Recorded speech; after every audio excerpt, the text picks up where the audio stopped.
April 4 శనివారం సాయంత్రం మనం ఇచ్చారు చూడండి. సాయంత్రం శనివారం ఇవ్వాలి, రేపు ఆదివారం సెలవైన దిగుమతులు వస్తూనే ఉన్నాయి.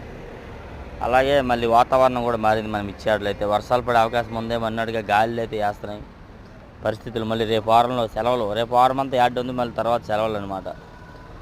దిగుమతులు వస్తున్నాయి చూడండి. యాడ్ అంతా నిన్నటికి వాటికి అంత తేడా, కొట్లు ఖాళీ అయిపోయినాయి చాలా వరకు. ఇంకా ఈ నైట్కి ఖాళీ అయిపోతాయి మొత్తం ఉన్న ఈ కొట్లు మొత్తం. నిన్నటికి విజయగుండి వీళ్ళు ఖాళీ అయిపోతే దిగుమతులు ఇలాగే వస్తున్నాయి. ఒక బండి అని కాదు, బళ్ళు వెళ్ళిపోయి లైవ్లో పెట్టా. లైవ్లో మొత్తం బళ్ళు అని చూపించాను, చాలా బళ్ళు వెళ్ళాయి లైవ్లో చూసారులేండి. లైవ్ అయిపోయినాక వీడియో తీసాను, బళ్ళు తగ్గిపోయినాయి అనమాట. ఇలా డైలీ మీకోసం మన గుంటూరు మిర్చియాడ్ గురించి రిపోర్ట్స్ అందిస్తాను కదా. మీరు చూసిన అందరూ ఒక like and subscribe and share my channel. ఈ విధంగా దిగుమతులు వస్తున్నాను, లైలాండ్లు బొలెరో ఏదో ఒకటి వస్తున్నాను అనమాట. Please like and subscribe and share my channel my dear friends.